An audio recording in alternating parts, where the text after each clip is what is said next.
Assalamualaikum warahmatullahi wabarakatuh. Hello everyone, we are from Group 7. In this occasion, we would like to present the critical review of exploring the use of a dual language assessment task to assess young English learners. An article by Daniel A. Guzman-Ort, Alexis L. Lopez, and Florencia Tolentino. Alright, before we go further, I would like to introduce the member of Group 7 first. There are Raden, Senny, Indah, Ariantini, Rian, Januar, Fadillah, Azmi Auliana, Muhammad Ramdhan, Syarhul, Ilmi, and I myself, Anita, Septi, Laraswati. Alright, the first material will be delivered by me. There are many young ELs learning multiple languages that require to master more than one language at a time, so it is important to know how to rate them based on their language proficiency. Researchers have noted that in the case of dual language learners, it is important to note that cognitive, social, emotional, and physical development are impacted by second language development.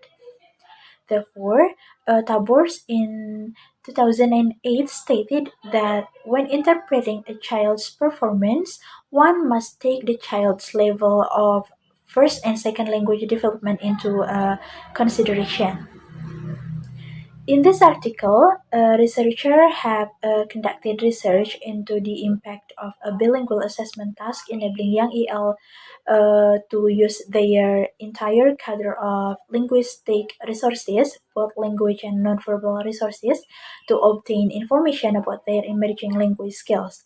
Because this article provides young EL students learning and using their two languages and having a varied educational experience, bilingual assessments can provide information about students' overall communication skill. That's all from me. The next material will be delivered by my friend. Assalamualaikum warahmatullahi wabarakatuh. Hello everyone, my name is Raden and Ariantini. My student's number is 1921222127. In this nice occasion, I would like to continue the presentation. Okay, this is the summary of introduction. Determining EL status is an important decision, so the stakes associated with ELP scanners are significant. Proper identification and classification of ELS ensures that the students receive appropriate instructional support services. Young ELS language abilities are generally measured based on a monolingual view of language in which languages are treated as separate entities. Since young ELS learn and use more than one language, it is important to know their full range of language abilities. And the next is the summary of rationale and purpose of the study.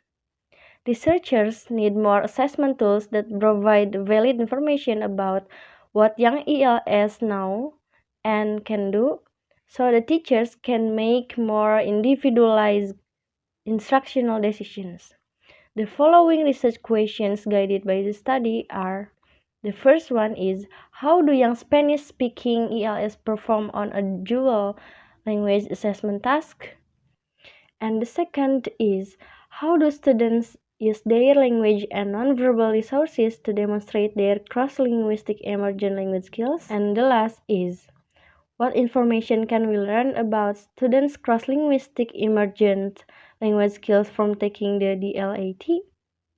That's all from me. Sorry if I made many mistakes. Thank you. Wassalamualaikum warahmatullahi wabarakatuh. In this occasion, I would like to explain about the methods and the results. So, the dual language assessment task is used to examine how young EL students would perform on an assessment task that allows them to use their entire linguistic repertoire to demonstrate their cross-linguistic emergent language abilities. Participant in this research is an urban elementary school in the United States during the ELP screener assessment window within the first 30 days of the school year. The qualitative coding is used to analyze the data. It is used to which non-verbal languages and resources students use and how they use these resources to demonstrate their emerging language skill across languages. Teachers use close coding and open coding to analyze students' response consistent with the basic theoretical approach to data analysis.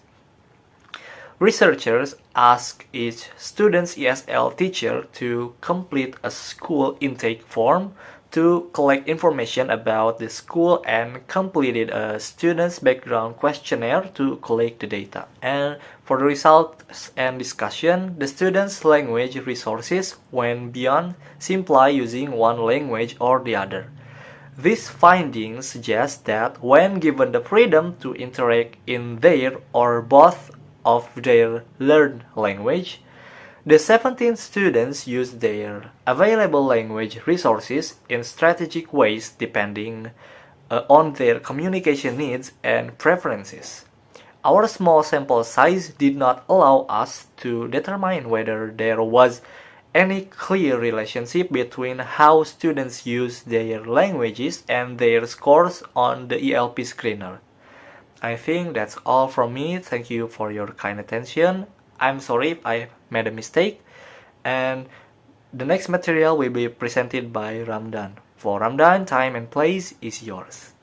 Okay, Assalamualaikum warahmatullahi wabarakatuh. Let me introduce myself first. My name is Ramdhan Ilmi and my student number is 192122138, and I would like to present you about implication and limitation. So overall, our findings suggest that using assessments tasks like the TLAT could provide information about what the student is able to do at a functional level without restricting language choice. And then limitation to the study include our sample size restriction. Our students participant future research should be conducted to expand the sample to reflect a wider range of cultural, linguistic, and geographical diversity. And now for the critique. Since the content of this article fulfill the characteristic of high quality article, and it may be considered a credible and useful source of information. And then the authors also citates many statements from reputable sources to make their argument strong enough. And then unfortunately, authors did not provide the conclusion of the article. Even though the brief description of this article have already served in abstract, conclusion is still needed to complete the article into a better one.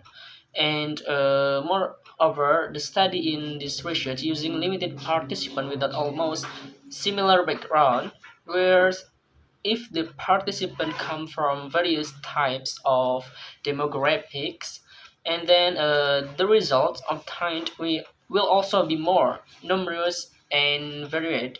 The tests that taken by the researcher are using too many language function that my focusing students.